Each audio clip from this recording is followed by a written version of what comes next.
Näin unessa miehen, joka loisti auringonvalossa.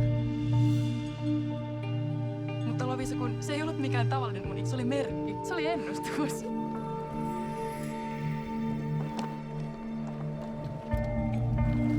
Se on hän. Eli se on Raakelin aviomies. Anna, se on kuolemansyyt. Sinä seuraat himojasi. Se ei ole sama asia kuin rakkaus. Jag har inte kommit hit för att kopiera det förflutna, utan för att skapa förändring.